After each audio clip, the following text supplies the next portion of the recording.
The New Revelation. Chapter I. The Search. The subject of psychical research is one upon which I have thought more, and about which I have been slower to form my opinion, than upon any other subject whatever. Every now and then as one jogs along through life some small incident happens which very forcibly brings home the fact that time passes and that first youth and then middle age are slipping away. Such a one occurred the other day. There is a column in that excellent little paper, Light, which is devoted to what was recorded on the corresponding date a generation, that is 30 years, ago.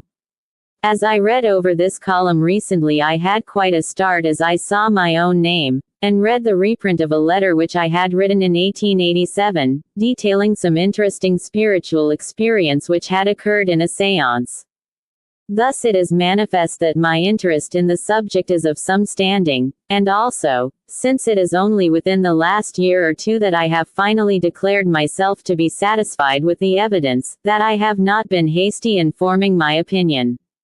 If I set down some of my experiences and difficulties my readers will not, I hope, think it egotistical upon my part, but will realize that it is the most graphic way in which to sketch out the points which are likely to occur to any other inquirer.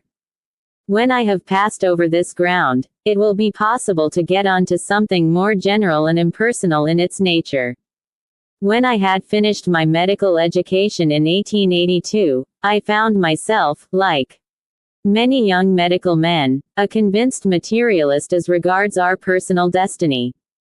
I had never ceased to be an earnest theist, because it seemed to me that Napoleon's question to the atheistic professors on the starry night as he voyaged to Egypt, "Who was it, gentlemen, who made these stars?" has never been answered. To say that the universe was made by immutable laws only put the question one degree further back as to who made the laws. I did not, of course, believe in an anthropomorphic God, but I believed then, as I believe now, in an intelligent force behind all the operations of nature. A force so infinitely complex and great that my finite brain could get no further than its existence. Right and wrong I saw also as great obvious facts which needed no divine revelation. But when it came to a question of our little personalities surviving death, it seemed to me that the whole analogy of nature was against it. When the candle burns out the light disappears. When the electric cell is shattered the current stops. When the body dissolves there is an end of the matter. Each man in his egotism may feel that he ought to survive, but let him look, we will say, at the average loafer, of high or low degree. Would anyone contend that there was any obvious reason why that personality should carry on?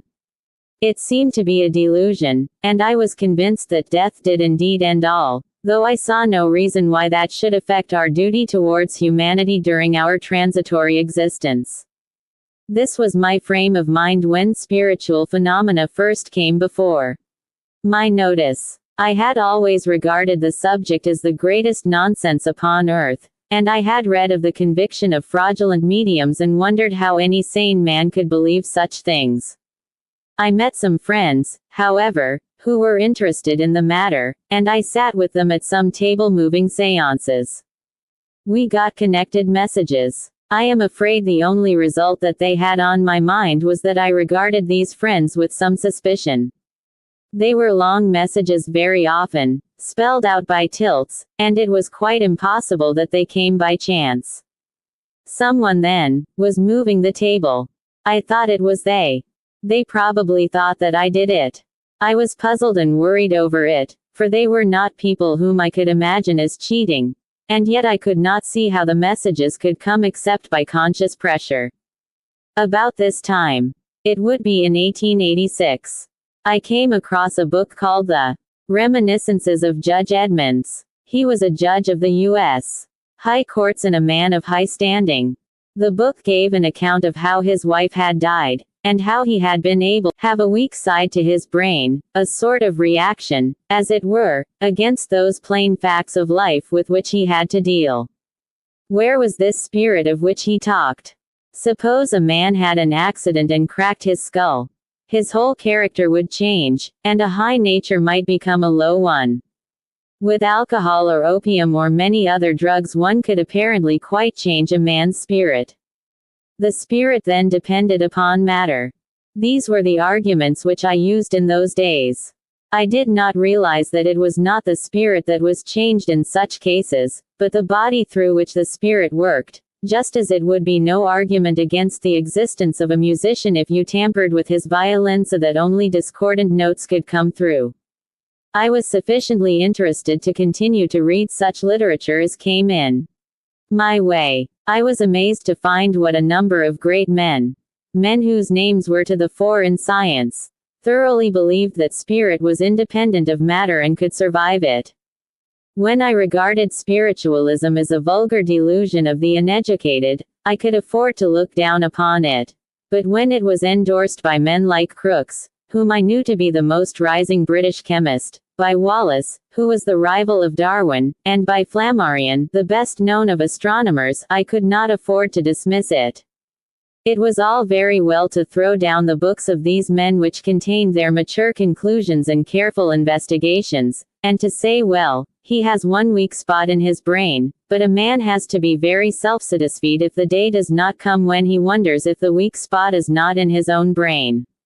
For some time I was sustained in my skepticism by the consideration that many famous men, such as Darwin himself, Huxley, Tyndall and Herbert Spencer, derided this new branch of knowledge. But when I learned that their derision had reached such a point that they would not even examine it, and that Spencer had declared in so many words that he had decided against it on a priori grounds, while Huxley had said that it did not interest him, I was bound to admit that, however great they were in science, their action in this respect was most unscientific and dogmatic, while the action of those who studied the phenomena and tried to find out the laws that governed them, was following the true path which has given us all human advance and knowledge. It was somewhat reinforced, however, by my own experiences. It is to be remembered that I was working without a medium, which is like an astronomer working without a telescope. I have no psychical powers myself, and those who worked with me had little more. Among us we could just muster enough of the magnetic force, or whatever you will call it, to get the table movements with their suspicious and often stupid messages. I still have notes of those sittings and copies of some, at least, of the messages. They were not always absolutely stupid. For example, I find that on one occasion, on my asking some test question, such as how many coins I had in my pocket, the table spelled out, "We are here to educate and to elevate, not to guess riddles." And then, "The religious frame of mind, not the critical, is what we wish to inculcate." Now, no one could say that that was a puerile message.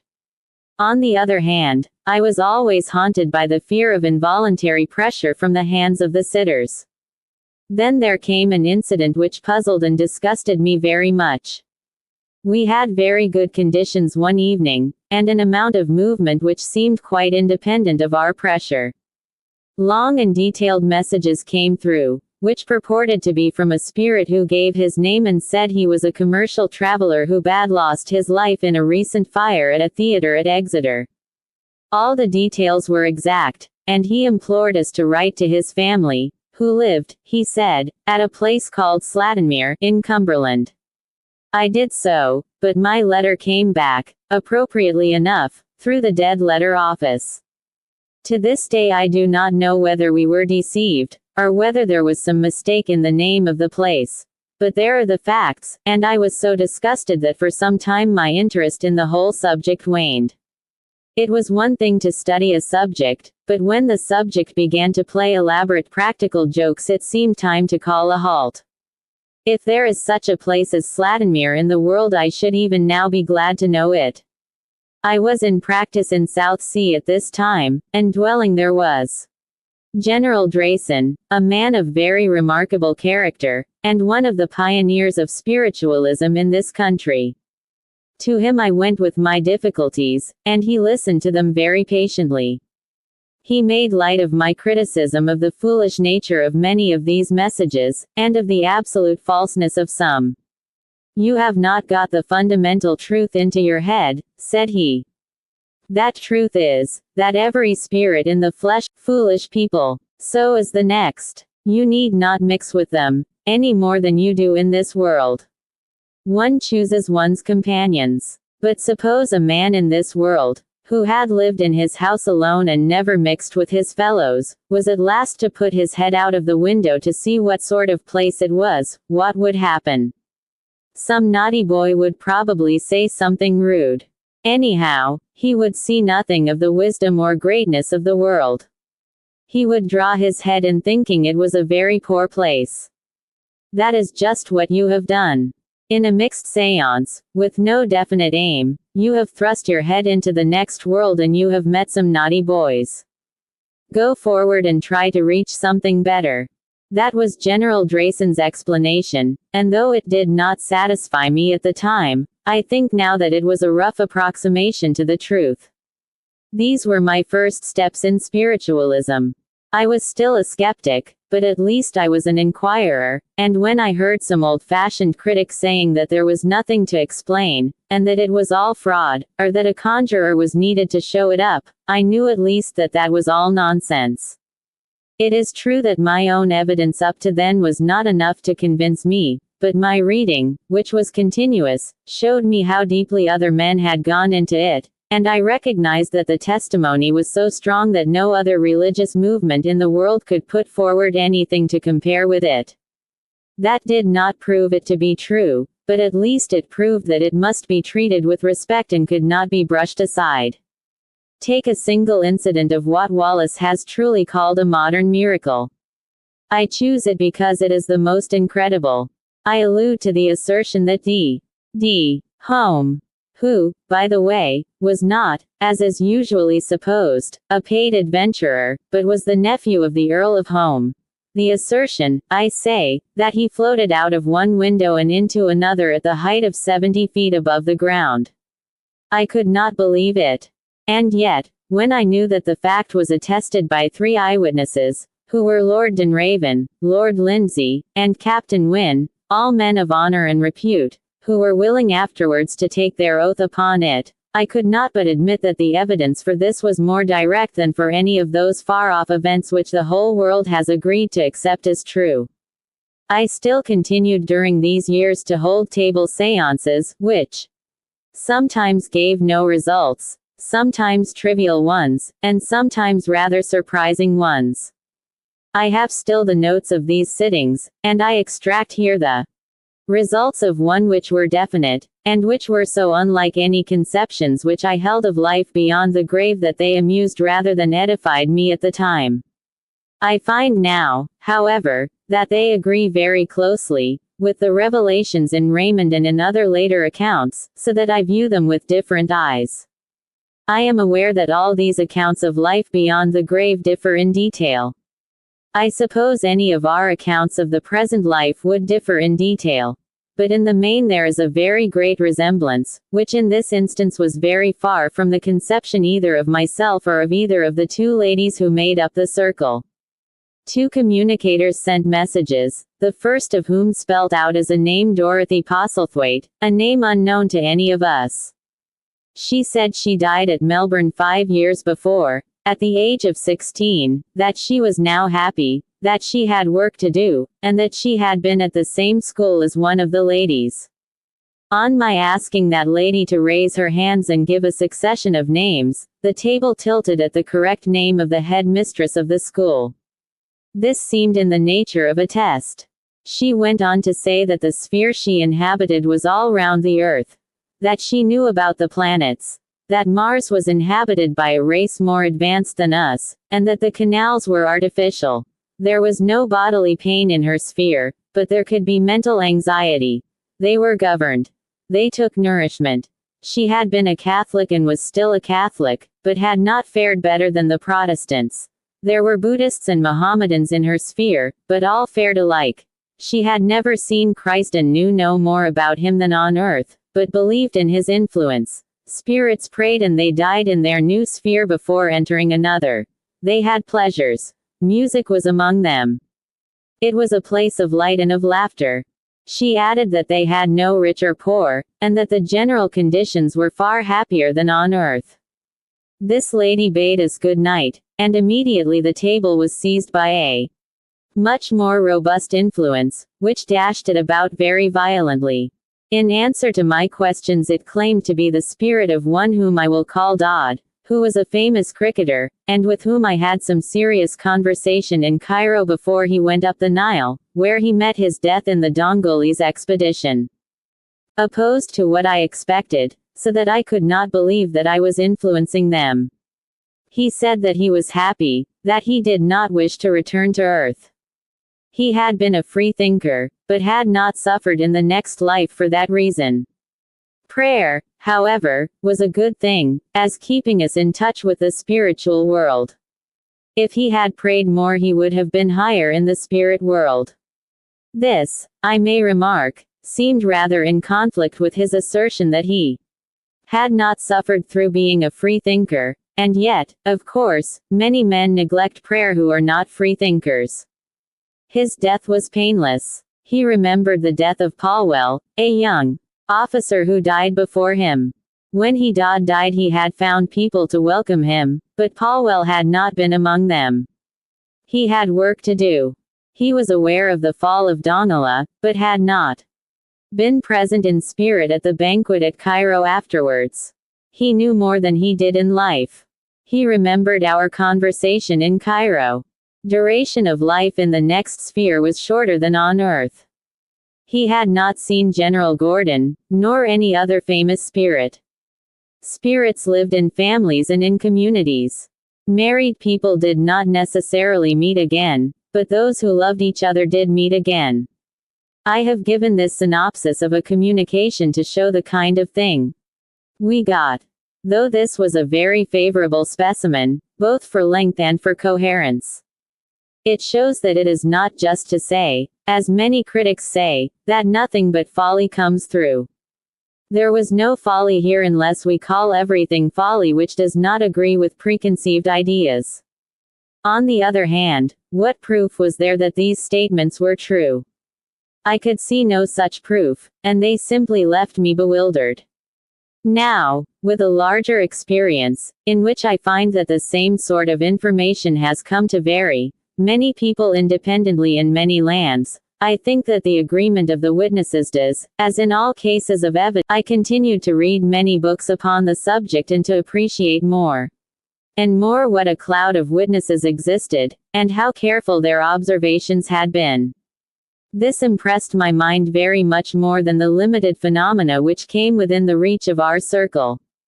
Then or afterwards I read a book by Monsieur Jacqueliot upon occult phenomena in India.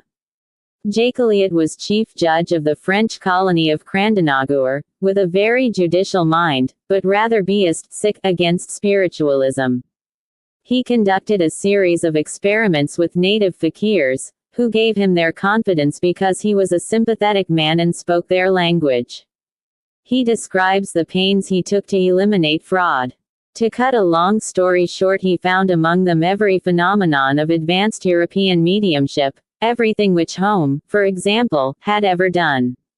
He got levitation of the body, the handling of fire, movement of articles at a distance, rapid growth of plants, raising of tables.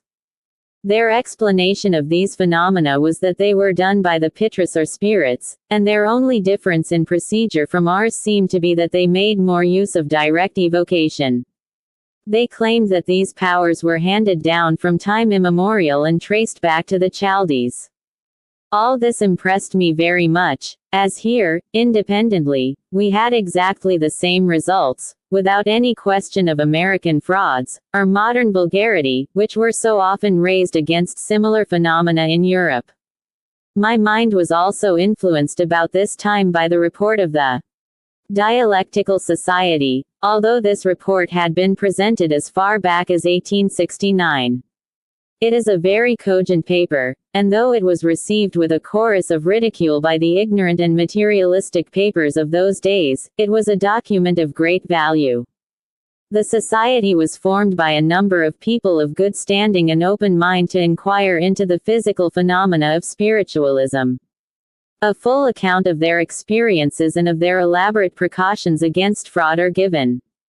After reading the evidence, one fails to see how they could have come to any other conclusion than the one attained, namely, that the phenomena were undoubtedly genuine, and that they pointed to laws and forces which had not been explored by science.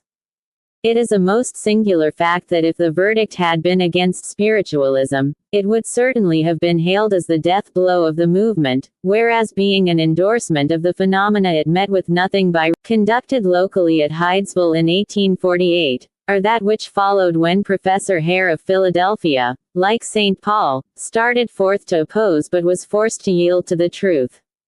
About 1891, I had joined the Psychical Research Society and had the advantage of reading all their reports.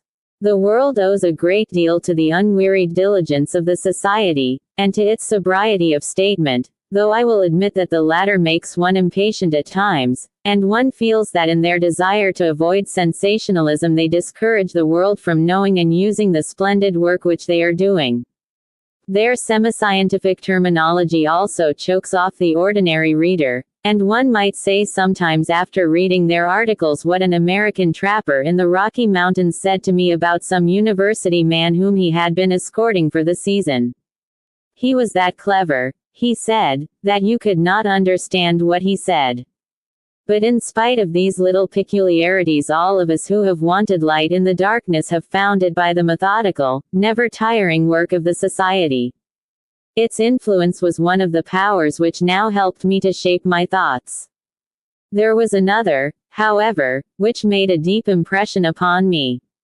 Up to now I had read all the wonderful experiences of great experimenters, but I had never come across any effort upon their part to build up some system which would cover and contain them all. Now I read that monumental book, Meyer's Human Personality, a great root book from which a whole tree of knowledge will grow. In this book Myers was unable to get any formula which covered all the phenomena called spiritual, but in discussing that action of mind upon mind which he has himself called telepathy he completely proved his point, and he worked it out so thoroughly with so many examples, that, save for those who were willfully blind to the evidence, it took its place henceforth as a scientific fact. But this was an enormous advance. If mind could act upon mind at a distance, then there were some human powers which were quite different to matter as we had always understood it. The ground was cut from under the feet of the materialist, and my old position had been destroyed. I had said that the flame could not exist when the candle was gone. But here was the flame a long way off the candle, acting upon its own. The analogy was clearly a false analogy. If the mind, the spirit, the intelligence of man could operate at a distance from the body, then it was a thing to that extent separate from the body. Why then should it not exist on its own when the body was destroyed? Not only did impressions come from a distance in the case of those who were just dead, but the same evidence proved that actual appearances of the dead person came with them, showing that the impressions were carried by something which was exactly like the body, and yet acted independently and survived the death of the body. The chain of evidence between the simplest cases of thought reading at one end, and the actual manifestation of the spirit independently of the body at the other, was one unbroken chain, each phase leading to the other, and this fact seemed to me to bring the first signs of systematic science and order into what had been a mere collection of bewildering and more or less unrelated facts. About this time I had an interesting experience, for I was one of 3 delegates sent by the Psychical Society to sit up in a haunted house. It was one of these poltergeist cases, where noises and foolish tricks had gone on for some years, very much like the classical case of John Wesley's family at Epworth in 1726, or the case of the Fox family at Hydesville near Rochester in 1848, which was the starting point of modern spiritualism. Nothing sensational came of our journey, and yet it was not entirely barren. On the first night nothing occurred. On the second, there were tremendous noises, sounds like someone beating a table with a stick. We had, of course, taken every precaution, and we could not explain the noises, but at the same time we could not swear that some ingenious practical joke had not been played upon us. There the matter ended for the time. Some years afterwards, however, I met a member of the family who occupied the house, and he told me that after our visit the bones of a child, evidently long buried, had been dug up in the garden. You must admit that this was very remarkable. Haunted houses are rare, and houses with buried human beings in their gardens are also, we will hope, rare. That they should have both united in one house is surely some argument for the truth of the phenomena. It is interesting to remember that in the case of the Fox family there was also some word of human bones and evidence of murder being found in the cellar, though an actual crime was never established. I have little doubt that if the Wesley family could have got upon speaking terms with their persecutor, they would also have come upon some motive for the persecution. It almost mischievous fashion. Later I had another singular personal experience of this sort which I may describe at the end of this argument. Vide Appendix 3. From this period until the time of the war one continued in the leisure hours of a very busy life to devote attention to this subject. I had experience of one series of séances with very amazing results, including several materializations seen in dim light.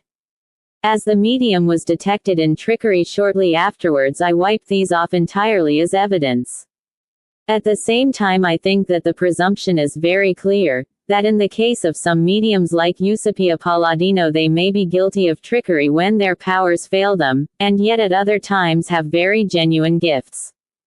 Mediumship in its lowest forms is a purely physical gift with no relation to morality, and in many cases it is intermittent and cannot be controlled at will. Eusapia was at least twice convicted of very clumsy and foolish fraud, whereas she several times sustained long examinations under every possible test condition at the hands of scientific committees which contained some of the best names of France, Italy, and England. However, I personally prefer to cut my experience with a discredited medium out of my record, and I think that all physical phenomena produced in the dark must necessarily lose much of their value, unless they are accompanied by evidential messages as well. It is the custom of our critics to assume that if you cut out the mediums who got into trouble you would have to cut out nearly all your evidence. That is not so at all. Up to the time of this incident I had never sat with a professional medium at all, and yet I had certainly accumulated some evidence. The greatest medium of all, Mr. D. Home, showed his phenomena in broad daylight, and was ready to submit to every test, and no charge of trickery was ever substantiated against him. So it was with many others. It is only fair to state in addition that when a public medium is a fair mark for notoriety hunters, for amateur detectives and for sensational reporters, and when he is dealing with obscure elusive phenomena and has to defend himself before juries and judges who, as a rule, know nothing about the conditions which influence system, since if a medium never gets results he would soon get no payments, is a vicious one. It is only when the professional medium can be guaranteed an annuity which will be independent of results, that we can eliminate the strong temptation to substitute pretended phenomena when the real ones are wanting. I have now traced my own evolution of thought up to the time of the war. I can claim, I hope, that it was deliberate and showed no traces of that credulity with which our opponents charge us. It was too deliberate, for I was culpably slow in throwing any small influence I may possess into the scale of truth. I might have drifted on for my whole life as a psychical researcher, showing a sympathetic, but more or less dilettante attitude towards the whole subject, as if we were arguing about some impersonal thing such as the existence of Atlantis or the Baconian controversy. But the war came, and when the war came it brought earnestness into all our souls and made us look more closely at our own beliefs and reassess their values. In the presence of an agonized world, hearing every day of the deaths of the flower of our race in the first promise of their unfulfilled youth, seeing around one the wives and mothers who had no clear conception whither their loved ones had gone to, I seemed suddenly to see that this subject with which I had so long dallied was not merely a study of a force outside the rules of science, but that it was really something tremendous, a breaking down of the walls between two worlds, a direct undeniable message from beyond, a call of hope and of guidance to the human race at the time of its deepest affliction. The objective side of it ceased to interest, for having made up one's mind that it was true, there was an end of the matter. The religious side of it was clearly of infinitely greater importance. The telephone bell is in itself a very childish affair, but it may be the signal for a very vital message. It seemed that all these phenomena, large and small, had been the telephone bells which, senseless in themselves, had signaled to the human race. Rouse yourselves. Stand by. Be at attention. Here are signs for you. They will lead up to the message which God wishes to send. It was the message, not the signs, which really counted. A new revelation seemed to be in the course of delivery to the human race, though how far it was still in what may be called the John the Baptist stage, and how far some greater fullness and clearness might be expected hereafter, was more been proved up to the hilt for all who care to examine the evidence, are really of no account, and that their real value consists in the fact that they support and give objective reality to an immense body of knowledge which must deeply modify our previous religious views, and must, when properly understood and digested, make religion a very real thing, no longer a matter of faith, but a matter of actual experience and fact. It is to this side of the question that I will now turn, but I must add to my previous remarks about personal experience that, since the war, I have had some very exceptional opportunities of confirming all the views which I had already formed as to the truth of the general facts upon which my views are founded. These opportunities came through the fact that a lady who lived with us, a Miss L.S., developed the power of automatic writing. Of all forms of mediumship, this seems to me to be the one which should be tested most rigidly, as it lends itself very easily not so much to deception as to self-deception, which is a more subtle and dangerous thing. Is the lady herself writing, or is there, as she avers, a power that controls her, even as the chronicler of the Jews in the Bible averred that he was controlled? In the case of L.S., there is no denying that some messages proved to be not true. Especially in the matter of time they were quite unreliable. But on the other hand, the numbers which did come true were far beyond what any guessing or coincidence could account for. Thus, when the Lusitania was sunk and the morning papers here announced that so far as known there was no loss of life, the medium at once wrote, "It is terrible, terrible, and will have a great influence on the war." Since it was the first strong impulse which turned America towards the war, the message was true in both respects. Again, she foretold the arrival of an important telegram upon a certain day, and even gave the name of the deliverer of it, a most unlikely person. Altogether, no one could doubt the reality of her inspiration, though the lapses were notable. It was like getting a good message through a very imperfect telephone. One other incident of the early war days stands out in my memory. A lady in whom I was interested had died in a provincial town. She was a chronic invalid and morphia was found by her bedside. There was an inquest with an open verdict. 8 days later I went to have a sitting with Mr. Irrelevant. He suddenly said, "There is a lady here. She is leaning upon an older woman. She keeps saying, 'Morphia.' 3 times she has said it. Her mind was clouded. She did not mean it. Morphia." Those were almost his exact words.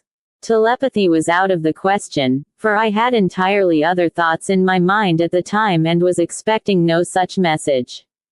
Apart from personal experiences, this movement must gain great additional solidity from the wonderful literature which has sprung up around it during the last few years. If no other spiritual books were in existence than 5 which have appeared in the last year or so. I allude to Professor Lodge's Raymond, Arthur Hill's Psychical Investigations, Professor Crawford's Reality of Psychical Phenomena, Professor Barrett's Threshold of the Unseen, and Gerald Balfour's Ear of Dionysus. Those 5 alone would, in my opinion, be sufficient to establish the facts for any reasonable inquirer. Before going into this question of a new religious revelation, how it is reached, and what it consists of, I would say a word upon one other subject. There have always been two lines of attack by our opponents. The one is that our facts are not true. This I have dealt with. The other is that we are upon forbidden ground and should come off it and leave it alone. As I started from a position of comparative materialism, this objection has never had any meaning for me, but to others I would submit one or two considerations. The chief is that God has given us no power at all which is under no circumstances to be used. The fact that we possess it is in itself proof that it is our bounden duty to study and to develop it. It is true that this, like every other power, may be abused if we lose our general sense of proportion and of reason. But I repeat that its mere possession is a strong reason why it is lawful and binding that it be used. It must also be remembered that this cry of illicit knowledge, backed by more or less appropriate texts, has been used against every advance of human knowledge. It was used against the new astronomy, and Galileo had actually to recant. It was used against Galvani and electricity. It was used against Darwin, who would certainly have been burned had he lived a few centuries before. It was even used against Simpson's use of chloroform in childbirth, on the ground that the Bible declared in pain shall ye bring them forth. Surely a plea which has been made so often, and so often abandoned, cannot be regarded very seriously. To those, however, to whom the theological aspect is still a stumbling block, I would recommend the reading of two short books, each of them by clergymen. The one is the Rev. Fielding Olds' Spiritualism of the Devil, purchasable for twopence. The other is the Rev. Arthur Chambers' Our Self After Death. I can also recommend the Rev.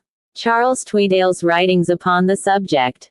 I may add that when I first began to make public my own views, one of the first letters of sympathy which I received was from the late Archdeacon Wilberforce. There are some theologians who are not only opposed to such a cult, but who go the length of saying that the phenomena and messages come from fiends who personate our dead, or pretend to be heavenly teachers. It is difficult to think that those who hold this view have ever had any personal experience of the consoling and uplifting effect of such communications upon the recipient. Ruskin has left it on record that his conviction of a future life came from spiritualism, though he somewhat ungratefully and illogically added that having got that, he wished to have no more to do with it. There are many, however, quorum pars parva su, who without any reserve can declare that they were turned from materialism to a belief in future life, with all that that implies, by the study of this subject. If this be the devil's work, one can only say that the devil seems to be a very bungling workman and to get results very far from what he might be expected to desire. Chapter 2. The Revelation. I can now turn with some relief to a more impersonal view of this great subject. Allusion has been made to a body of fresh doctrine. Whence does this come? It comes in the main through automatic writing, where the hand of the human medium is controlled, either by an alleged dead human being, as in the case of Miss Julia Ames, or by an alleged higher teacher, as in that of Mr. Stainton Moses. These written communications are supplemented by a vast number of trance utterances, and by the verbal messages of spirits, given through the lips of mediums. Sometimes it has even come by direct voices, as in the numerous cases detailed by Admiral Usborne Moore in his book The Voices. Occasionally it has come through the family circle and table tilting, as, for example, in the two cases I have previously detailed within my own experience.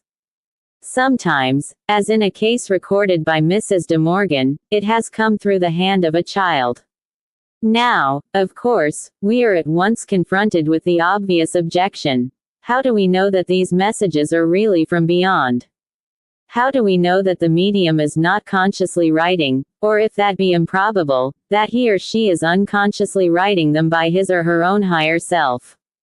This is a perfectly just criticism, and it is one which we must rigorously apply in every case, since if the whole world is to become full of minor prophets, each of them stating their own views of the religious state with no proof save their own assertion, we should, indeed, be back in the dark ages of implicit faith. The answer must be that we require signs which we can test before we accept assertions which we cannot test.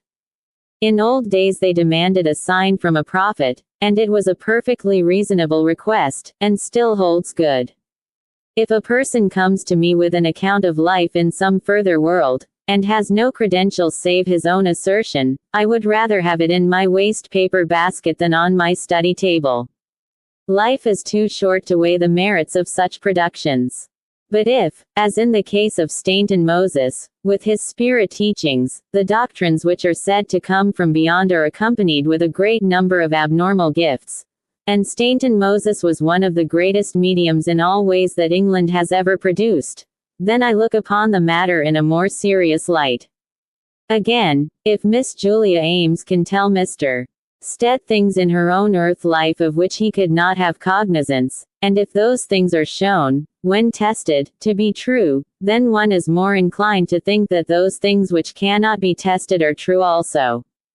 Or once again, if Raymond can tell us of a photograph no copy of which had reached England, and which proved to be exactly as he described it, and if he can give us, through the lips of strangers, all sorts of details of his home life, which his own relatives had to verify before they found them to be true, is it unreasonable to suppose that he is fairly accurate in his description of his own experiences and state of life at the very moment at which he is communicating? Or when Mr. Arthur Hill receives messages from folk of whom he never heard, and afterwards verifies that they are true in every detail, is it not a fair inference that they are speaking truths also when they give any light upon their present condition? The cases are manifold, and I mention only a few of them, but my point is that the whole of this system, from the lowest physical phenomenon of a table rap up to the most inspired utterance of a prophet, is one complete whole, each attached to the next one, and that when the humbler end of that chain was placed in the hand of humanity, it was in order that they might, by diligence and reason, feel their way up it until they reached the revelation which waited in the end. Do not sneer at the humble beginnings, the heaving table or the flying tambourine, however much such phenomena may have been abused or simulated, but remember that a falling apple taught us gravity, a boiling kettle brought us the steam engine, and the twitching leg of a frog opened up the train of thought and experiment which gave us electricity. So the lowly manifestations of Hydesville have ripened into results which have engaged the finest group of intellects in this country during the last 20 years, and which are destined, in my opinion, to bring about far the greatest development of human experience which the world has ever seen. It has been asserted by men for whose opinion I have a deep regard, notably by Sir William Barrett, that psychical research is quite distinct from religion. Certainly it is so, in the sense that a man might be a very good psychical researcher but a very bad man.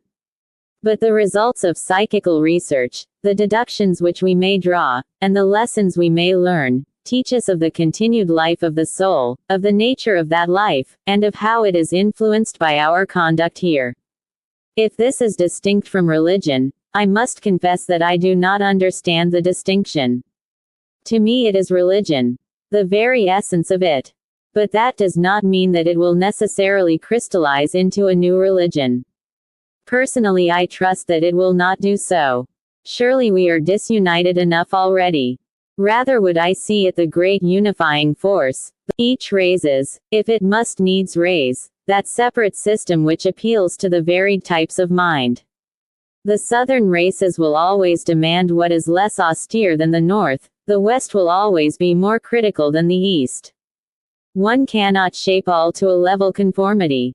But if the broad premises which are guaranteed by this teaching from beyond are accepted, then the human race has made a great stride towards religious peace and unity. The question which faces us, then, is how will this influence bear upon the older organized religions and philosophies which have influenced the actions of men? The answer is, that to only one of these religions or philosophies is this new revelation absolutely fatal. That is to materialism. I do not say this in any spirit of hostility to materialists, who, so far as they are an organized body, are, I think, as earnest and moral as any other class. But the fact is manifest that if spirit can live without matter, then the foundation of materialism is gone, and the whole scheme of thought crashes to the ground. As to other creeds, it must be admitted that an acceptance of the teaching brought to us from beyond would deeply modify conventional Christianity. But these modifications would be rather in the direction of explanation and development than of contradiction. It would set right grave misunderstandings which have always offended the reason of every thoughtful man, but it would also confirm and make absolutely certain the fact of life after death, the base of all religion. It would confirm the unhappy results of sin, though it would show that those results are never absolutely permanent. It would confirm the existence of higher beings, whom we have called angels, and of an ever-ascending hierarchy above us, in which the Christ Spirit finds its place, culminating in heights of the infinite with which we associate the idea of all power or of God. It would confirm the idea of heaven and of a temporary penal state which corresponds to purgatory rather than to hell. Thus this new revelation, on some of the most vital points, is not destructive of the beliefs, and it should be hailed by really earnest. On the other hand, let us turn to the points in which Christianity must be modified by this new revelation. First of all, I would say this, which must be obvious to many, however much they deplore it: Christianity must change or must perish. That is the law of life. That things must adapt themselves or perish. Christianity has deferred the change very long. She has deferred it until her churches are half empty, until women are her chief supporters, and until both the learned part of the community on one side, and the poorest class on the other, both in town and country, are largely alienated from her. Let us try and trace the reason for this. It is apparent in all sects, and comes, therefore, from some deep common cause. People are alienated because they frankly do not believe the facts as presented to them to be true. Their reason and their sense of justice are equally offended.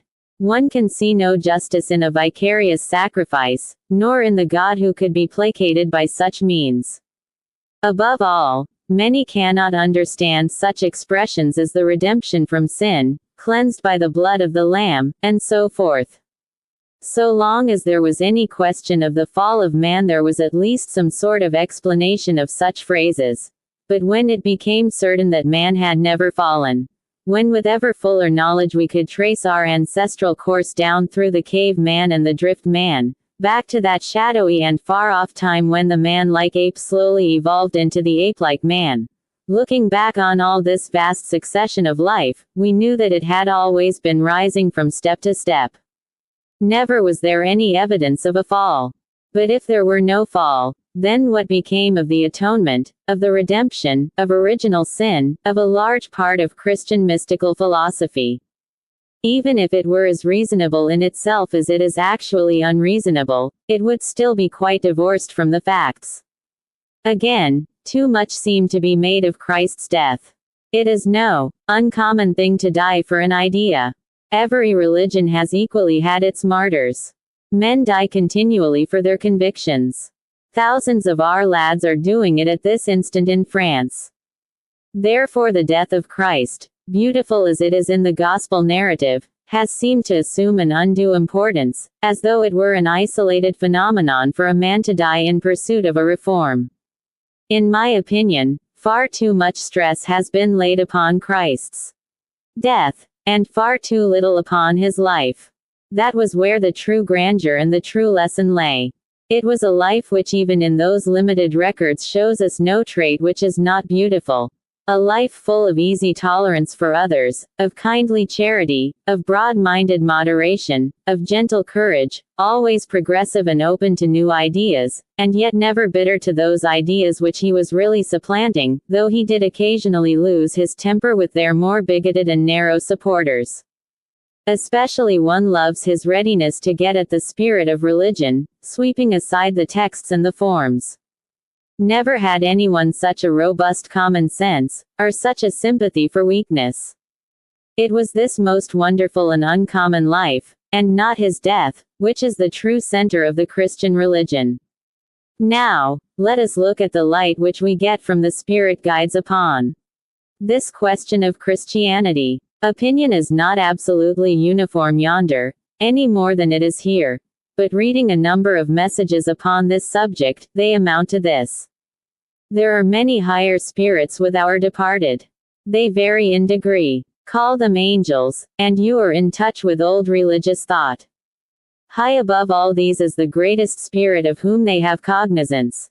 Not God, since God is so infinite that he is not within their ken, but one who is nearer God and to that extent represents God. This is the Christ Spirit. His special care is the earth. He came down upon it at a time of great earthly depravity, a time when the world was almost as wicked as it is now, in order to give the people the lesson of an ideal life. Then he returned to his own high station, having left an example which is still occasionally followed. That is the story of Christ as spirits have described it. There is nothing here of atonement or redemption. But there is a perfectly feasible and reasonable scheme, which I, for one, could readily believe. If such a view of Christianity were generally accepted, and if it were enforced by assurance and demonstration from the new revelation which is coming to us from the other side, then we should have a creed which might unite the churches, which might be reconciled to science, which might defy all attacks, and which might carry the Christian faith on for an indefinite period. Reason and faith would at last be reconciled, a nightmare would be lifted from our minds, and spiritual peace would prevail. I do not see such results coming as a sudden conquest or a violent revolution. Rather, will it come as a peaceful penetration, as some crude ideas, such as the eternal hell idea, have already gently faded away within our own lifetime. It is, however, when the human soul is plowed and harrowed by suffering that the seeds of truth may be planted, and so some future spiritual harvest will surely rise from the days in which we live. When I read the New Testament with the knowledge which I have of spiritualism, I am left with a deep conviction that the teaching of Christ was in many most important respects lost by the early church, and has not come down to us. All these allusions to a conquest over death have, as it seems to me, little meaning in the present Christian philosophy, whereas for those who have seen, however dimly, through the veil, and touched, however slightly, the outstretched hands beyond, death has indeed been conquered. When we read so many references to the phenomena with which we are familiar, the levitations, the tongues of fire, the rushing wind, the spiritual gifts, the working of wonders, we feel that the central fact of all, the continuity of life and the communication with the dead, was most certainly known. Our attention is arrested by such a saying as, "Here he worked no wonders because the people were wanting in faith." Is this not absolutely in accordance with psychic law as we know it? Or when Christ, on being touched by the sick woman, said, "Who has touched me? Much virtue has passed out of me." Could he say more clearly what a healing medium would say now, save that he would use the word power instead of virtue? Or when we read, "Try the spirits whether they be of God," is it not the very advice which would now be given to a novice approaching a séance? It is too large a question for me to do more than indicate, but I believe that this subject, which the more rigid Christian churches now attack so bitterly, is really the central teaching of Christianity itself. To those who would read more upon this line of thought, I strongly recommend Drive.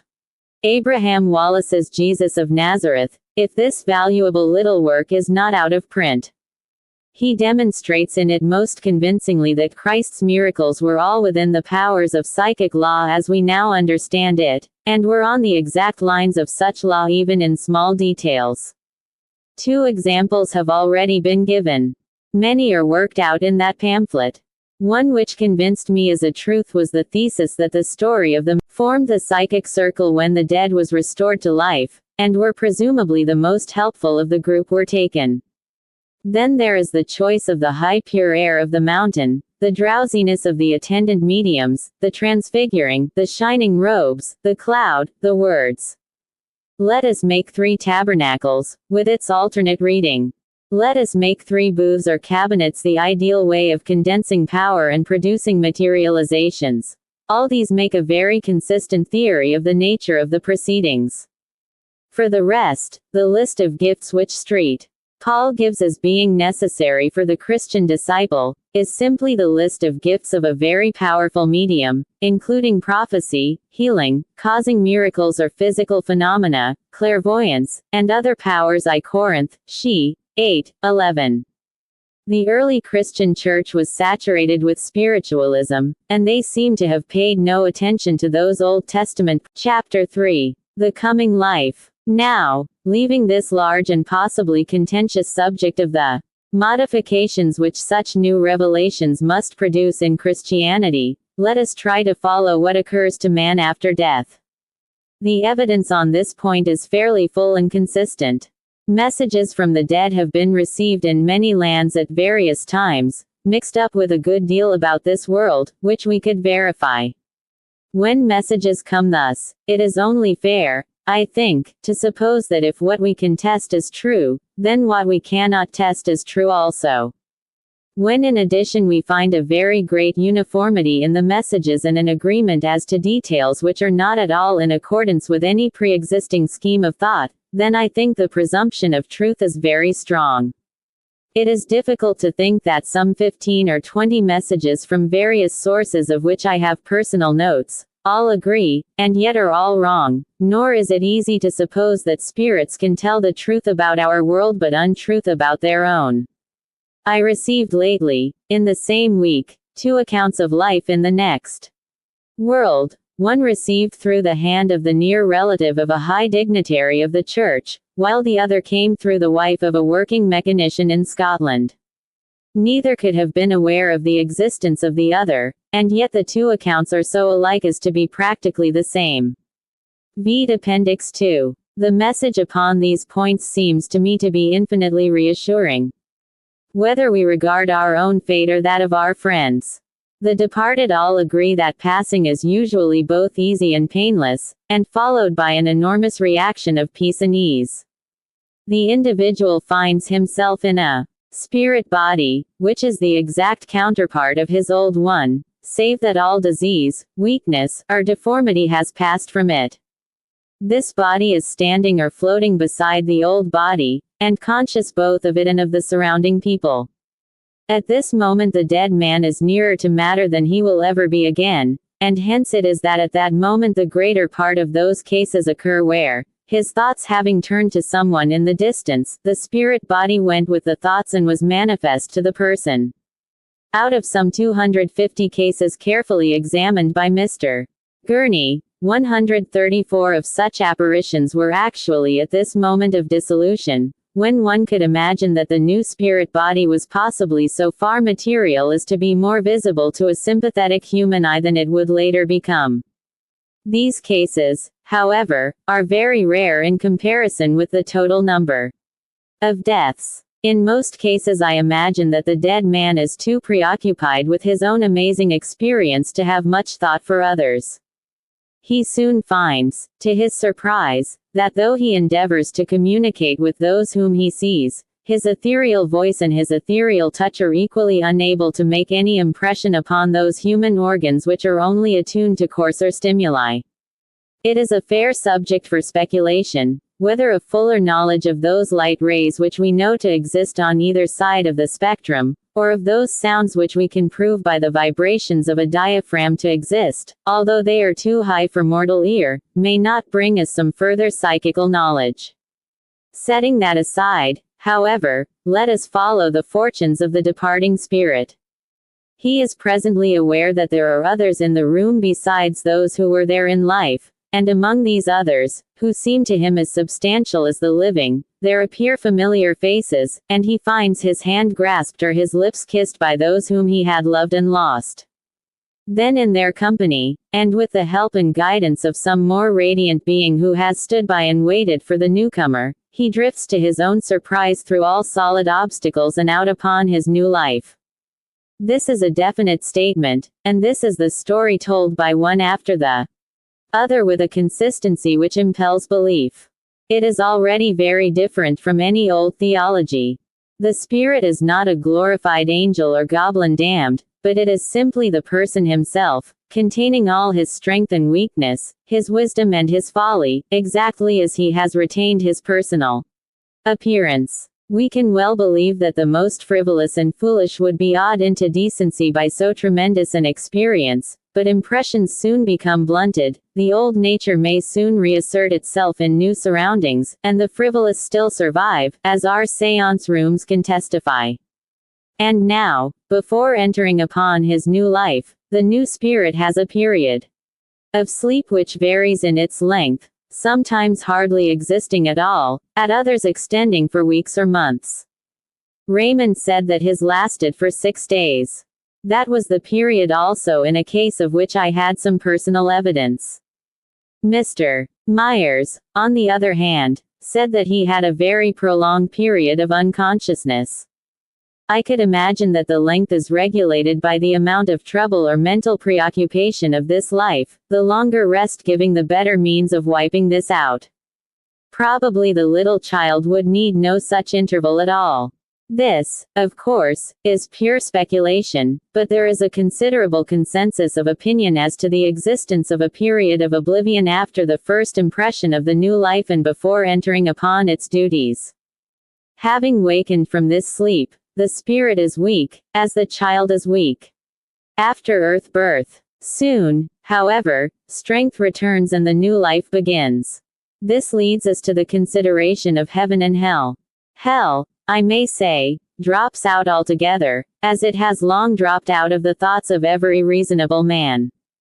This odious conception, so blasphemous in its view of the Creator, arose from the exaggerations of Oriental phrases, and may perhaps have been of service in a coarse age where men were frightened by fires, as wild beasts are seared by the travelers.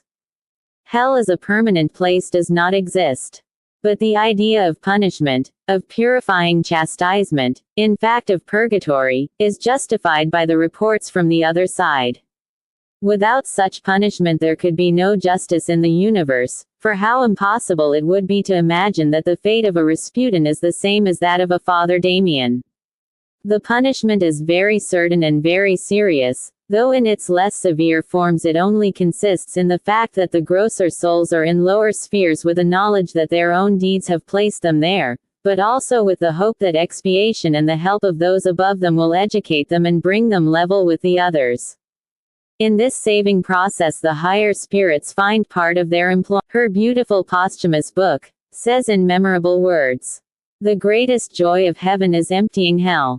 Setting aside those probationary spheres, which should perhaps rather be looked upon as a hospital for weakly souls than as a penal community, the reports from the other world are all agreed as to the pleasant conditions of life in the beyond. They agree that like goes to like, that all who love or who have interests in common are united, that life is full of interest and of occupation, and that they would by no means desire to return. All of this is surely tidings of great joy, and I repeat that it is not a vague faith or hope, but that it is supported by all the laws of evidence which agree that where many independent witnesses give a similar account, that account has a claim to be considered a true one. If it were an account of glorified souls purged instantly from all human weakness and of a constant ecstasy of adoration round the throne of the all-powerful, it might well be suspected as being the mere reflection of that popular theology which all the mediums had equally received in their youth. It is, however, very different to any pre-existing system. It is also supported, as I have already pointed out, not merely by the consistency of the accounts, but by the fact that the accounts are the ultimate product of a long series of phenomena, all of which have been attested as true by those who have carefully examined them. In connection with the general subject of life after death, people may say, "We have got this knowledge already through faith." But faith, however beautiful in the individual, has always in collective bodies been a very two-edged quality. All would be well if every faith were alike and the intuitions of the human race were constant. We know that it is not so. Faith means to say that you entirely believe a thing which you cannot prove. One man says, "My faith is this." Another says, "My faith is that." Neither can prove it, so they wrangle forever, either mentally or in the old days physically. If one is stronger than the other, he is inclined to persecute him just to twist him round to the true faith. Because Philip II's faith was strong and clear, he, quite logically, killed 100,000 lowlanders in the hope that their fellow countrymen would be turned to the That is why this psychical movement appears so valuable. Its feet are on something more solid than texts or traditions or intuitions. It is religion from the double point of view of both worlds up to date, instead of the ancient traditions of one world. We cannot look upon this coming world as a tidy Dutch garden of a place which is so exact that it can easily be described. It is probable that those messengers who come back to us are all, more or less, in one state of development and represent the same wave of life as it recedes from our shores. Communications usually come from those who have not long passed over, and tend to grow fainter, as one would expect. It is instructive in this respect to notice that Christ's reappearances to his disciples or to Paul are said to have been within a very few years of his death, and that there is no claim among the early Christians to have seen him later. The cases of spirits who give good proof of authenticity and yet have passed some time are not common. There is, in Mr. Dawson Rogers' life, a very good case of a spirit who called himself Manton, and claimed to have been born at Lawrence Lydiard and buried at Stoke Newington in 1677. It was clearly shown afterwards that there was such a man, and that he was Oliver Cromwell's chaplain. So far as my own reading goes, this is the oldest spirit who is on record as returning, and generally they are quite recent. Hence, one gets all one's views from the one generation, as it were, and we cannot take them as final, but only as partial.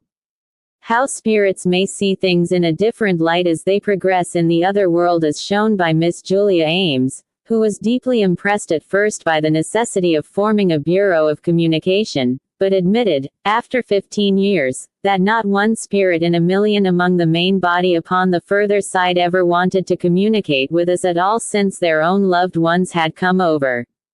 She had been misled by the fact that when she first passed over, everyone she met was newly arrived like herself. Thus the account we give may be partial, but still such as it is very consistent and of extraordinary interest, since it refers to our own destiny and that of those we love. All agree that life beyond us, life has a close analogy to that of this world at its best. It is preeminently a life of the mind, as this is of the body. Preoccupations of food, money, lust, pain, etc. are of the body and are gone. Music, the arts, intellectual and spiritual knowledge, and progress have increased. The people are clothed, as one would expect, since there is no reason why modesty should disappear with our new forms. These new forms are the absolute reproduction of the old ones at their best, the young growing up and the old reverting until all come to the normal. People live in communities, as one would expect if like attracts like, and the male spirit still finds his true mate though there is no sexuality in the grosser sense and no childbirth. Since connections still endure, and those in the same state of development keep abreast, one would expect that nations are still roughly divided from each other, though language is no longer a bar, since thought has become a medium of conversation. How close is the connection between kindred souls over there is shown by the way in which Myers, Gurney and Roden Noel, all friends and co-workers on Earth, sent messages together through Mrs. Holland, who knew none of them, each message being characteristic to those who knew the men in life. Or the way in which Professor Verrill and Professor Butcher, both famous Greek scholars, collaborated to produce the Greek problem which has been analyzed by Mr. Gerald Balfour in The Ear of Dionysus, with the result that that excellent authority testified that the effect could have been attained by no other entities, save only Verrill and Butcher. It may be remarked in passing that these and other examples show clearly either that the spirits have the use of an excellent reference library or else that they have memories which produce something like omniscience. No human memory could possibly carry all the exact quotations which occur in such communications as the ear of Dionysus. These, roughly speaking, are the lines of the life beyond in its simplest expression, for it is not all simple, and we catch dim glimpses of endless circles below descending into gloom and endless circles above, ascending into glory, all improving, all purposeful, all intensely alive. All are agreed that no religion upon earth has any advantage over another, but that character and refinement are everything. Somebody, if to twirl a brass cylinder forces the Thebaid to admit that there is something higher than his mountains, and more precious than his yaks, then to that extent it is good. We must not be censorious in such matters. There is one point which may be mentioned here which is at first startling and yet must commend itself to our reason when we reflect upon it. This is the constant assertion from the other side that the newly passed do not know that they are dead, and that it is a long time, sometimes a very long time, before they can be made to understand it. All of them agree that this state of bewilderment is harmful and retarding to the spirit, and that some knowledge of the actual truth upon this side is the only way to make sure of not being dazed upon the other. Finding conditions entirely different from anything for which either scientific or religious teaching had prepared them, it is no wonder that they look upon their new sensations as some strange dream, and the more rigidly orthodox have been their views, the more impossible do they find it to accept these new surroundings with all that they imply. For this reason, as well as for many others, this new revelation is a very needful thing for mankind. A smaller point of practical importance is that the aged should realize that it is still worthwhile to improve their minds, for though they have no time to use their fresh knowledge in this world, it will remain as part of their mental outfit in the next. As to the smaller details of this life beyond, it is better perhaps not to treat them, for the very good reason that they are small details. We will learn them all soon for ourselves, and it is only vain curiosity which leads us to ask for them now. One thing is clear. There are higher intelligences over yonder to whom synthetic chemistry, which not only makes the substance but molds the form, is a matter of absolute ease. We see them at work in the coarser media, perceptible to our material senses, in the séance room. If they can build up simulacra in the séance room, how much may we expect them to do when they are working upon ethereal objects in that ether which is their own medium? It may be said generally that they can make something which is analogous to anything which exists upon earth. How they do it may well be a matter of guess and speculation among the less advanced spirits, as the phenomena of modern science are a matter of guess and speculation to us. If one of us were suddenly called up by the denizen of some subhuman world, and were asked to explain exactly what gravity is, or what magnetism is, how helpless we should be. We may put ourselves in the position, then, of a young engineer soldier like Raymond Lodge, who tries to give some theory of matter in the beyond, a theory which is very likely contradicted by some other spirit who is also guessing at things above him. He may be right, or he may be wrong, but he is doing his best to say what he thinks, as we should do in similar case.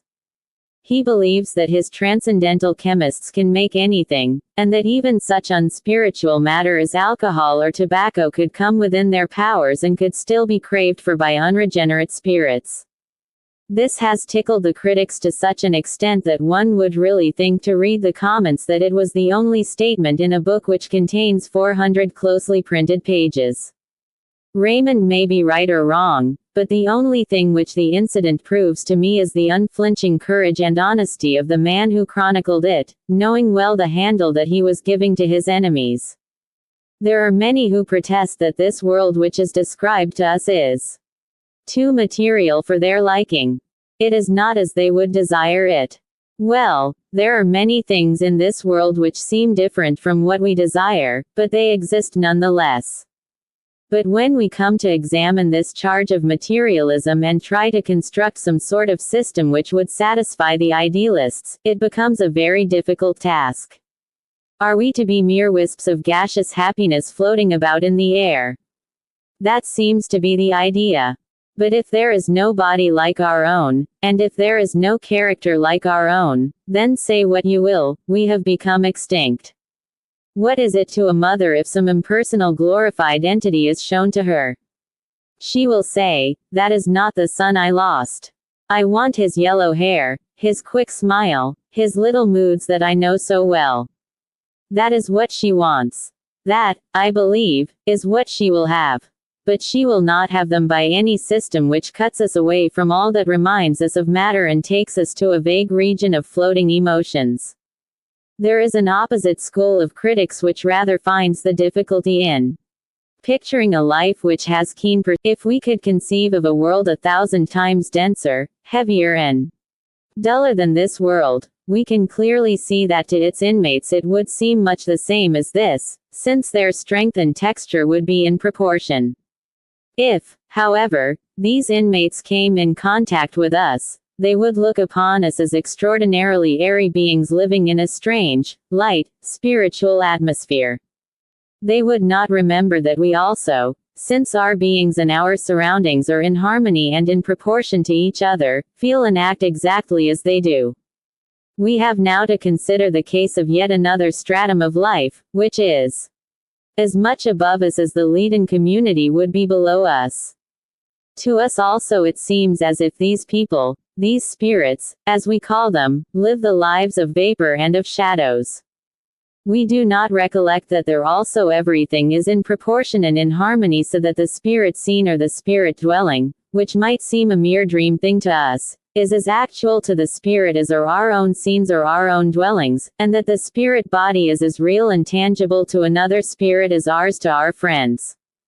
Chapter IV. Problems and Limitations. Leaving for a moment the larger argument as to the lines of this revelation and the broad proofs of its validity, there are some smaller points which have forced themselves upon my attention during the consideration of the subject.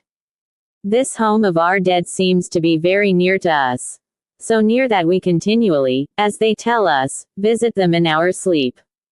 Much of that quiet resignation which we have all observed in people who have lost those whom they loved, people who would in our previous opinion have been driven mad by such loss, is due to the fact that they have seen their dead, and that although the switch-off is complete and they can recall nothing whatever of the spirit experience in sleep, the soothing result of it is still carried on but sometimes for some reason it is hung up for a fraction of a second, and it is at such moments that the dreamer comes back from his dream trailing clouds of glory. From this also come all those prophetic dreams, many of which are well attested. I have had a recent personal experience of one which has not yet perhaps entirely justified itself but is even now remarkable. Upon April 4th of last year, 1917, I awoke with a feeling that some communication had been made to me of which I had only carried back one word which was ringing in my head. That word was Piave. To the best of my belief I had never heard the word before. As it sounded like the name of a place, I went into my study the moment I had dressed and I looked up the index of my atlas. There was Piave sure enough, and I noted that it was a river in Italy some 40 miles behind the front line, which at that time was victoriously advancing. I could imagine few more unlikely things than that the war should roll back to the Piave, and I could not think how any military event of consequence could arise there. But nonetheless I was so impressed that I drew up a statement that some such event would occur there, and I had it signed by my secretary and witnessed by my wife with the date, April 4th, attached. It is a matter of history how 6 months later the whole Italian line fell back, how it abandoned successive positions upon rivers, and how it stuck upon this stream which was said by military critics to be strategically almost untenable. If nothing more should occur, I write upon February 20, 1918, the reference to the name has been fully justified, presuming that some friend in the beyond was forecasting the coming events of the war. I have still a hope, however, that more was meant, and that some crowning victory of the Allies at this spot may justify still further the strange way in which the name was conveyed to my mind. People may well cry out against this theory of sleep on the grounds that all the grotesque, monstrous and objectionable dreams which plague us cannot possibly come from a high source. On this point I have a very definite theory, which may perhaps be worthy of discussion. I consider that there are two forms of dreams, and only two: the experiences of the released spirit, and the confused. Tell what the missing qualities are, and so judge what part of us goes to make up the spirit. Thus in these dreams humor is wanting, since we see things which strike us afterwards as ludicrous, and are not amused. The sense of proportion and of judgment and of aspiration is all gone. In short, the higher is palpably gone, and the lower, the sense of fear, of sensual impression, of self-preservation, is functioning all the more vividly because it is relieved from the higher control. The limitations of the powers of spirits is a subject which is brought home to one in these studies. People say, if they exist, why don't they do this or that? The answer usually is that they can't. They appear to have very fixed limitations like our own. This seemed to be very clearly brought out in the cross-correspondence experiments where several writing mediums were operating at a distance quite independently of each other, and the object was to get agreement which was beyond the reach of coincidence. The spirits seem to know exactly what they impress upon the minds of the living, but they do not know how far they carry their instruction out. Their touch with us is intermittent. Thus, in the cross-correspondence experiments we continually have them asking, "Did you get that? Or was it all right?" Sometimes they have partial cognizance of what is done, as where Myers says, "I saw the circle, but was not sure about the triangle." It is everywhere apparent that their spirits, even the spirits of those who, like Myers and Hodgson, were in specially close touch with psychic subjects, and knew all that could be done, were in difficulties when they desired to get cognizance of a material thing, such as a written document.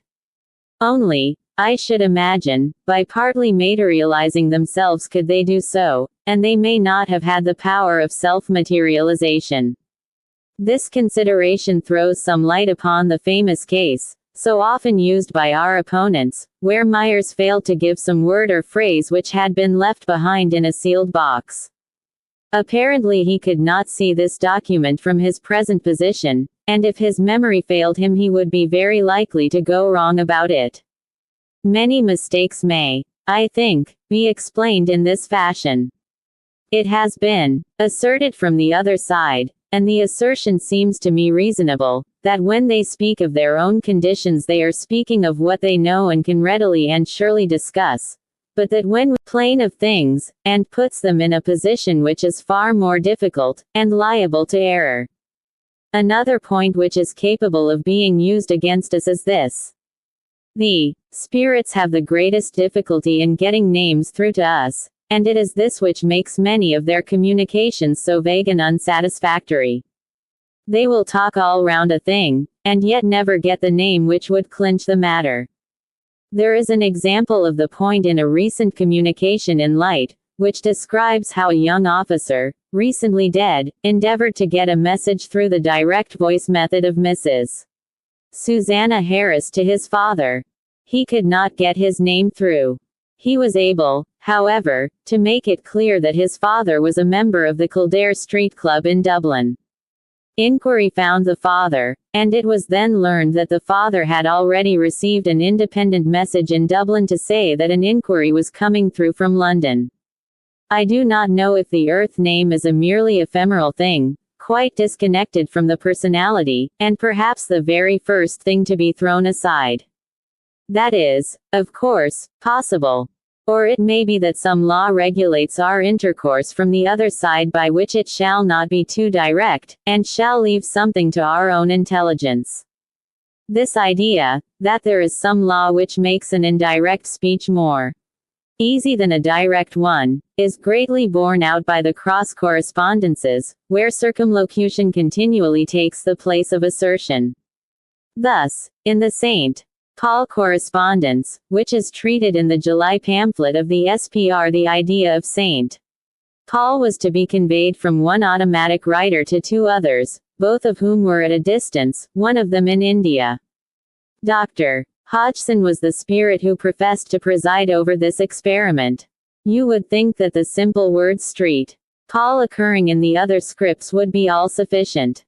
But no, he proceeds to make all sorts of indirect allusions, to talk all round Street Paul in each of the scripts, and to make 5 quotations from St. Paul's writings. This is beyond coincidence, and quite convincing, but nonetheless it illustrates the curious way in which they go round instead of going straight. If one could imagine some wise angel on the other side saying, "Now, don't make it too easy for these people. Make them use their own brains a little. They will become mere automatons if we do everything for them." If we could imagine that, it would just cover the case. Whatever the explanation, it is a noteworthy fact.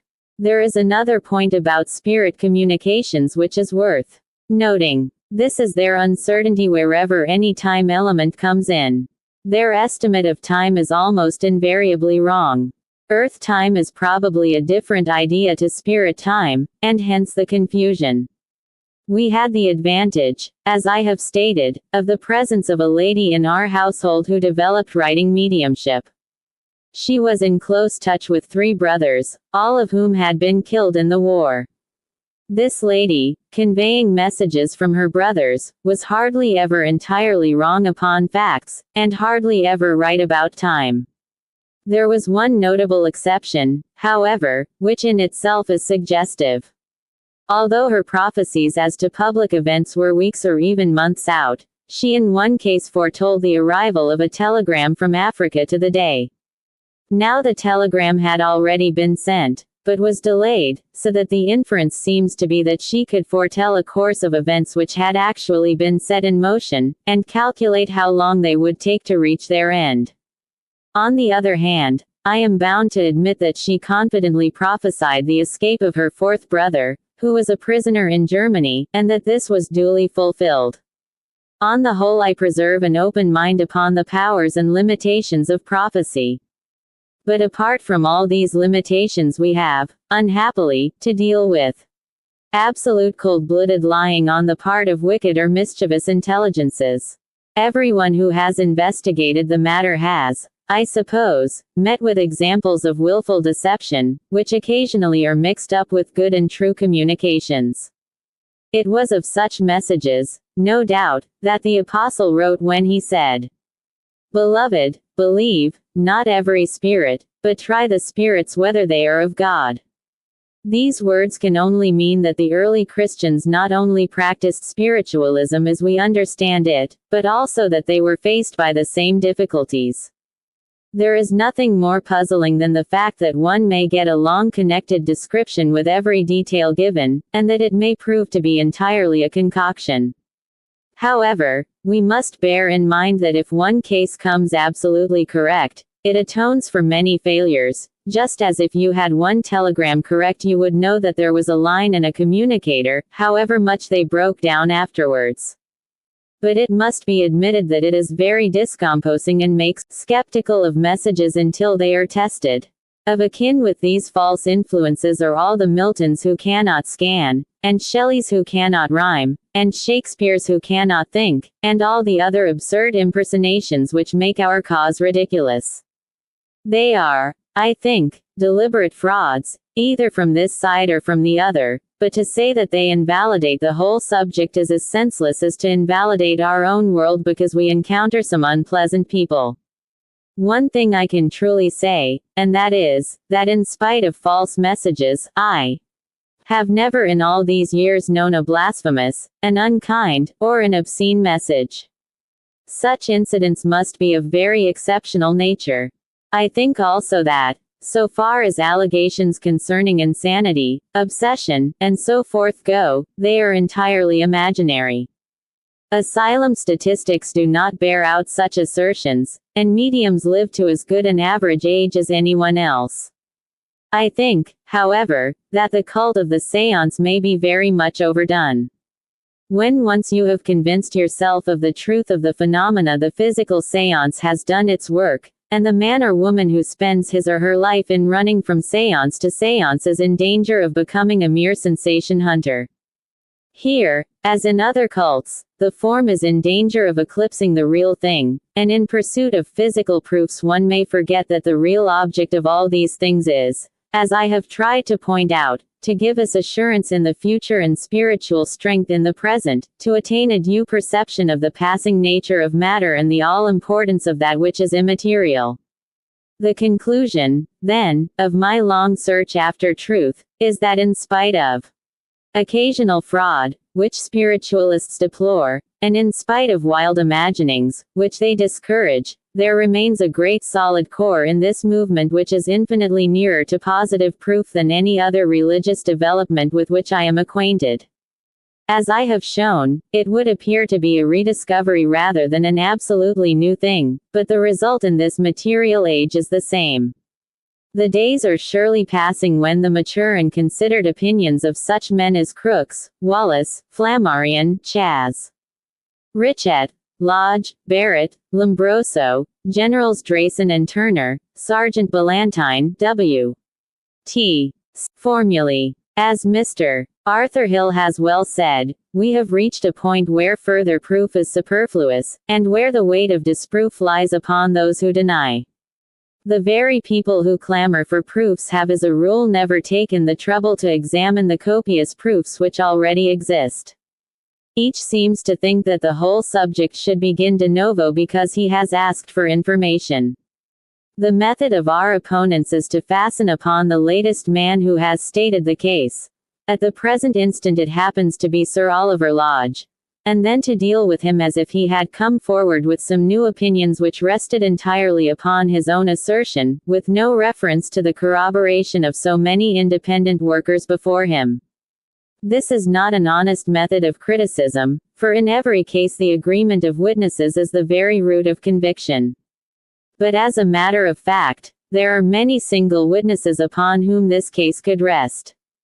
If, for example, our only knowledge of unknown forces depended upon the researches of Dr.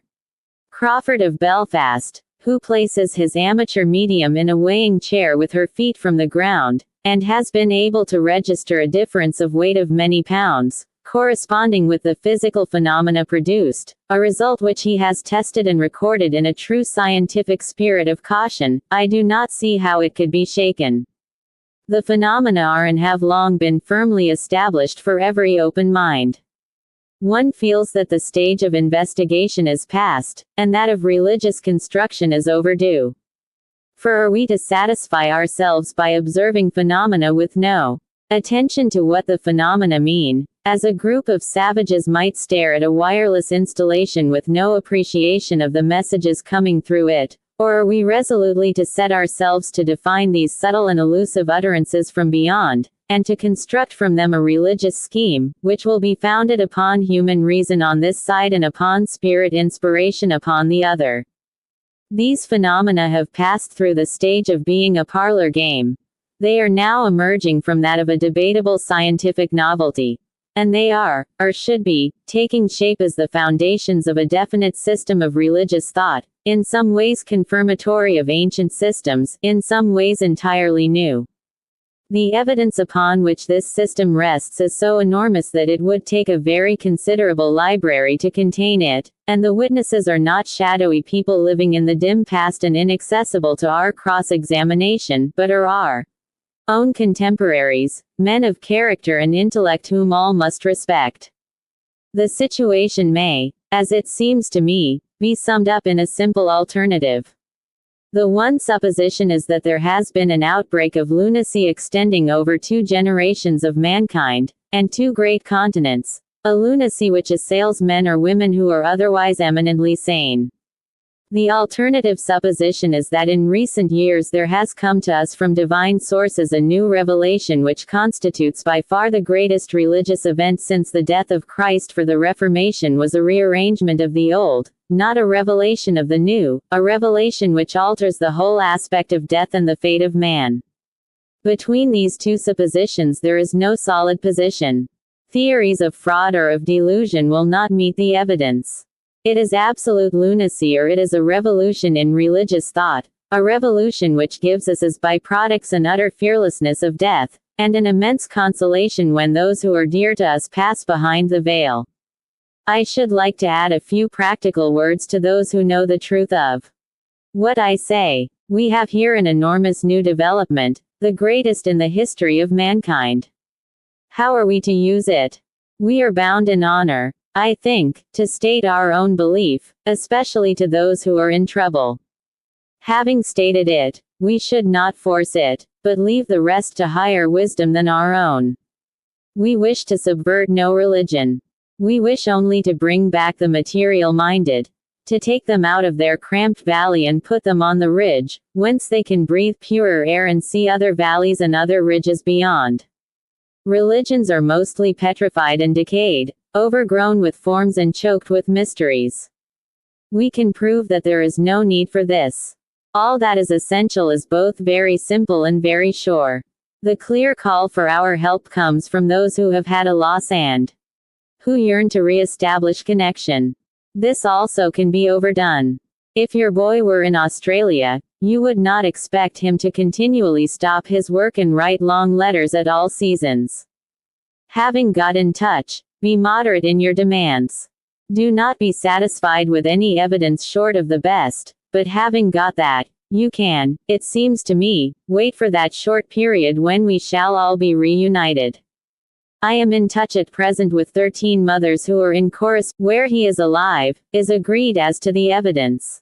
In only one case so far as I know was the parent acquainted with psychic matters before the war. Several of these cases have peculiarities of their own. In 2 of them the figures of the dead lads have appeared beside the mothers in a photograph.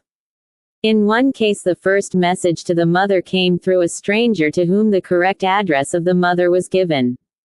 The communication afterwards became direct. In another case the method of sending messages was to give references to particular pages and lines of books in distant libraries, the whole conveying a message. The procedure was to weed out all fear of telepathy. Verily there is no possible way by which a truth can be proved by which this truth has not been proved. How are you to act?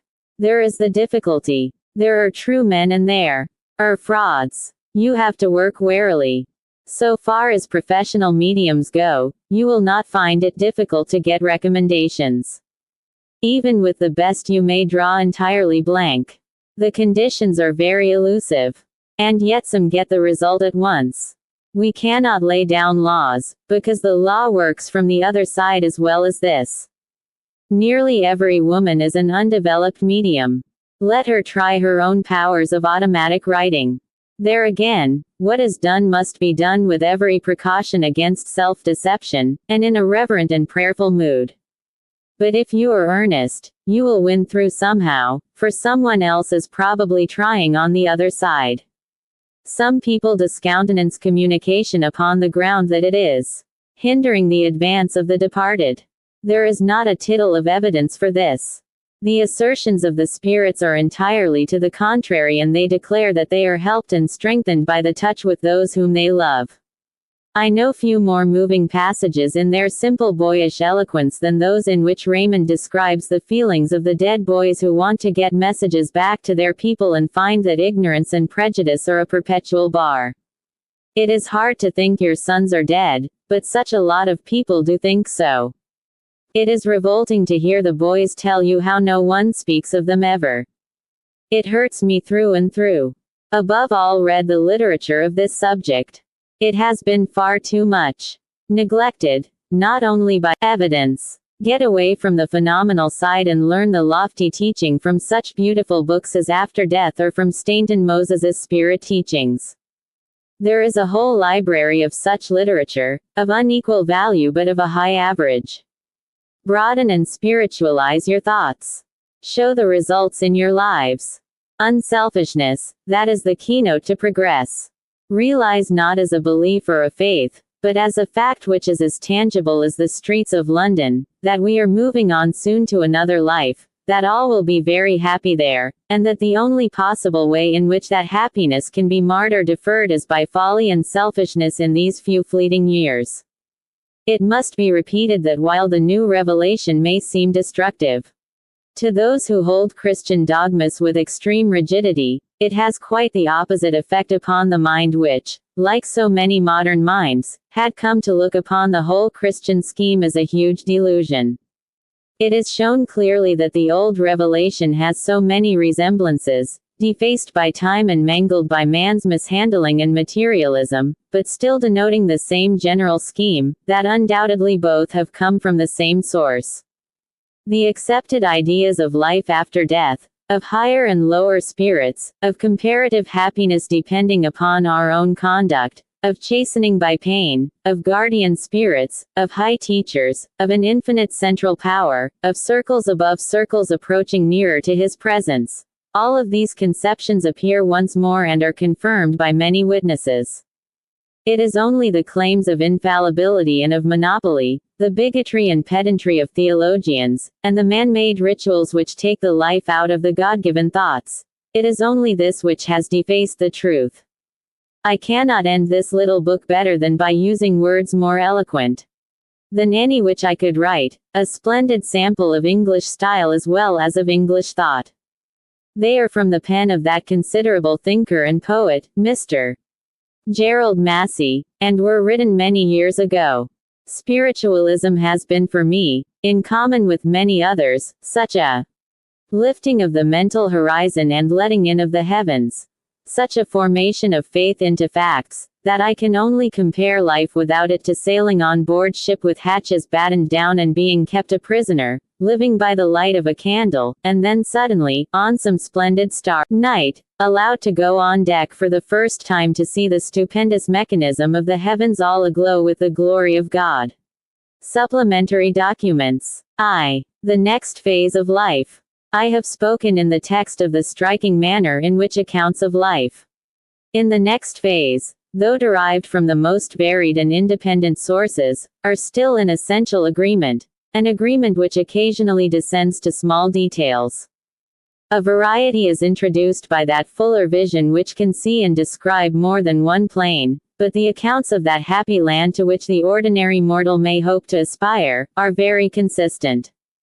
Since I wrote the statement, I have read 3 fresh independent descriptions which again confirm the point.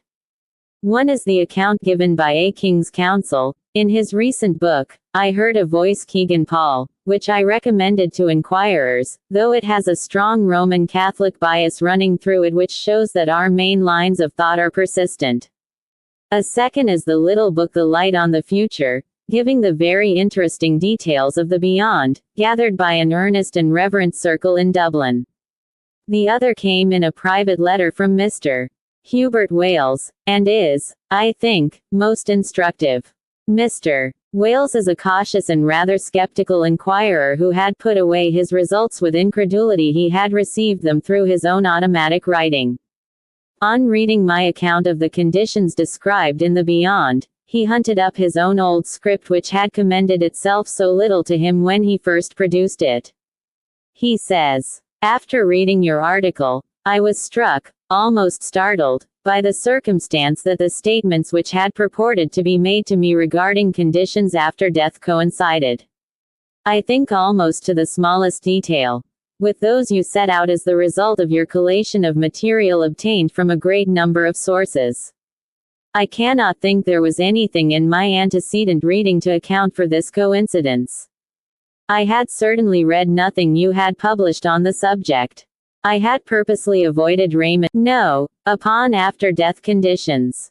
At any rate I obtained, at various times, statements as my contemporary notes show to the effect that, in this persisting state of existence, they have bodies which, though imperceptible by our senses, are as solid to them as ours to us, that these bodies are based on the general characteristics of our present bodies but beautified, that they have no age, no pain, no rich and poor, that they wear clothes and take nourishment, that they do not sleep, though they spoke of passing occasionally into a semi-conscious state which they called lying asleep, a condition, it just occurs to me, which seems to correspond roughly with the hypnoidal state, that, after a period which is usually shorter than the average lifetime here, they pass to some further state of existence. That people of similar thoughts, tastes and feelings, gravitate together. That married couples do not necessarily reunite, but that the love of man and woman continues and is freed of elements which with us often militate against its perfect realization. That immediately after death people pass into a semi-conscious rest state lasting various periods, that they are unable to experience bodily pain, but are susceptible at times to some mental anxiety.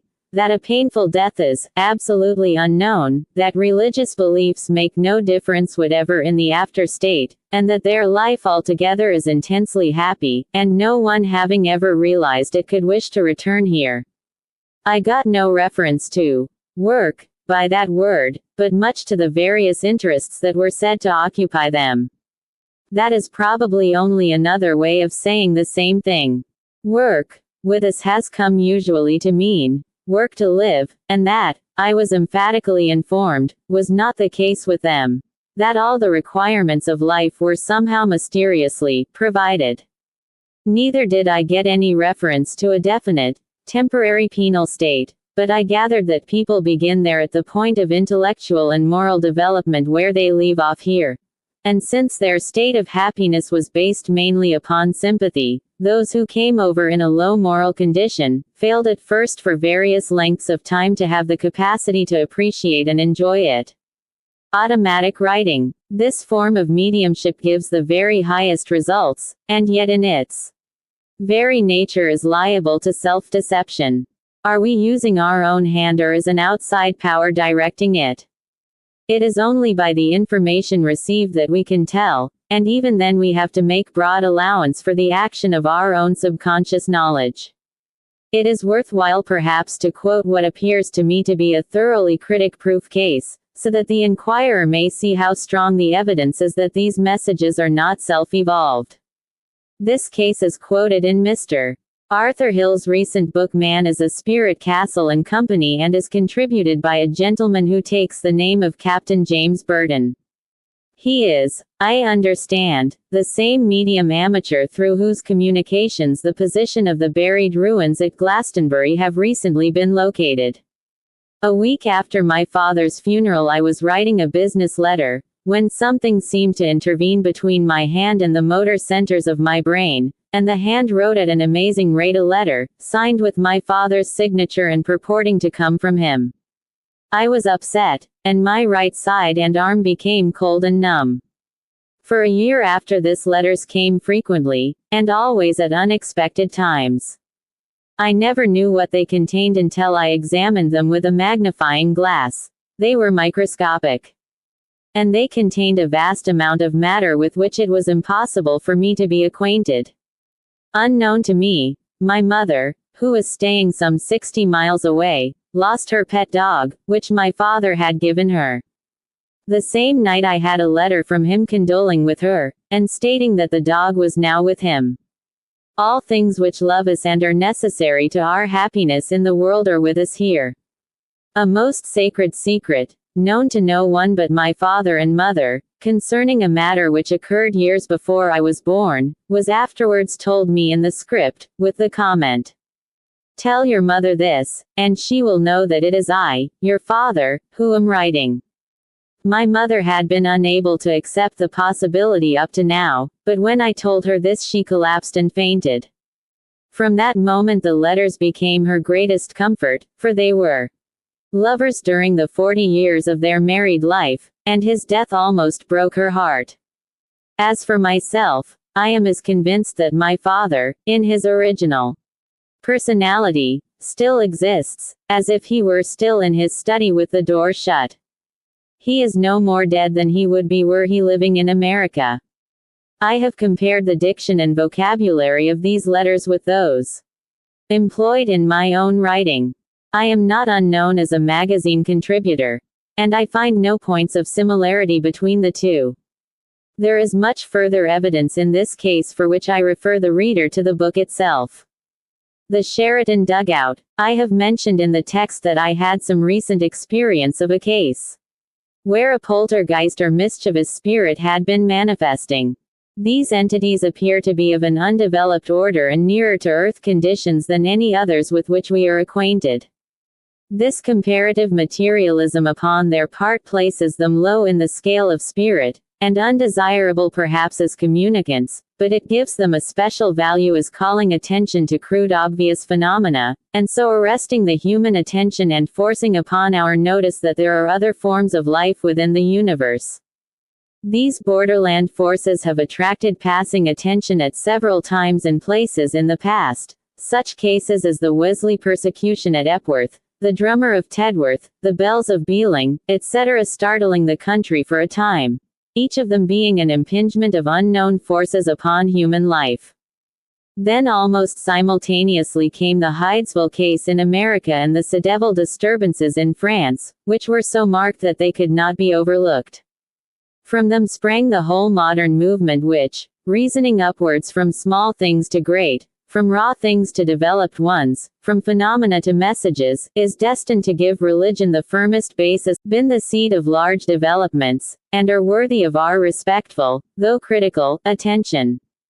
Many such manifestations have appeared of recent years in various quarters of the world, each of which is treated by the press in a more or less comic vein, with a conviction apparently that the use of the word spook discredits the incident and brings discussion to an end. It is remarkable that each is treated as an entirely isolated phenomenon, and thus the ordinary reader gets no idea of the strength of the cumulative evidence. In this particular case of the Sheraton dugout, the facts are as follows. Mr. Jacques, a justice of the peace and a man of education and intelligence, residing at Embrook House, Sheraton, near Folkestone, made a dugout just opposite to his residence as a protection against air raids. The house was, it may be remarked, of great antiquity, part of it being an old religious foundation of the 14th century. The dugout was constructed at the base of a small bluff, and the sinking was through ordinary soft sandstone. The work was carried out by a local jobbing builder called Rolf, assisted by a lad. Soon after the inception of his task he was annoyed by his candle being continually blown out by jets of sand, and by similar jets hitting up against his own face. These phenomena he imagined to be due to some gaseous or electrical cause, but they reached such a point that his work was seriously hampered, and he complained to Mr. Jacques, who received the story with absolute incredulity. The persecution continued, however, and increased in intensity, taking the form now of actual blows from moving material, considerable objects, such as stones and bits of brick, flying past him and hitting the walls with a violent impact. Mr. Rolf, still searching for a physical explanation, went to Mr. Hesketh, the municipal electrician of Folkestone, a man of high education and intelligence, who went out to the scene of the affair and saw enough to convince himself that the phenomena were perfectly genuine and inexplicable by ordinary laws. A Canadian soldier who was billeted upon Mr. Rolf heard an account of the happenings from his host, and after announcing his conviction that the latter had bats in his belfry proceeded to the dugout, where his experiences were so instant and so violent that he rushed out of the place in horror. The housekeeper at the thawed before all this evidence, went down to the dugout in the absence of everyone, and was departing from it when 5 stones rapped up against the door from the inside. He reopened the door and saw them lying there upon the floor. Sir William Barrett had meanwhile come down, but had seen nothing. His stay was a short one. I afterwards made 4 visits of about 2 hours each to the grotto, but got nothing direct, though I saw the new brickwork all chipped about by the blows which it had received. The forces appeared to have not the slightest interest in psychical research, for they never played up to an investigator, and yet their presence and action have been demonstrated to at least 7 different observers, and, as I have said, they left their traces behind them, even to the extent of picking the flint stones out of the new cement which was to form the floor, and arranging them in tidy little piles. The obvious explanation that the boy was an adept at mischief had to be set aside in view of the fact that the phenomena occurred in his absence. One extra man of science wandered onto the scene for a moment, but as his explanation was that the movements occurred through the emanation of marsh gas, it did not advance matters much. The disturbances are still proceeding, and I have had a letter this very morning, February 21, 1918, with fuller and later details from Mr. Hesketh, the engineer. What is the real explanation of such a matter? I can only say that I have advised Mr. Jacques to dig into the bluff under which he is constructing his cellar. I made some investigation myself upon the top of it and convinced myself that the surface ground at that spot has at some time been disturbed to the depth of at least 5 feet. Something has, I should judge, been buried at some date, and it is probable that, as in the case cited in the text, there is a connection between this and the disturbances. It is very probable that Mr. Rolfe is, unknown to himself, a physical medium, and that when he was in the confined space of the cellar he turned it into a cabinet in which his magnetic powers could accumulate and be available for use. It chanced that there was on the spot some agency which chose to use them, and hence the phenomena. When Mr. Jacques went alone to the grotto, the power left behind by Mr. Rolfe, who had been in it all morning, was not yet exhausted, and he was able to get some manifestation. Whilst these proofs were in the press, a second very marked case of a poltergeist came within my knowledge. I cannot without breach of confidence reveal the details, and the phenomena are still going on. Curiously enough, it was because one of the sufferers from the invasion read some remarks of mine upon the Sheraton dugout that this other case came to my knowledge, for the lady wrote to me at once for advice and assistance. The place is remote and I have not yet been able to visit it, but from the full accounts which I have now received it seems to present all the familiar features, with the phenomenon of direct writing superadded. Some specimens of this script have reached me. 2 clergymen have endeavored to mitigate the phenomena, which are occasionally very violent, but so far without result. It may be some consolation to any others who may be suffering from this strange infliction, to know that in the many cases which have been carefully recorded there is none in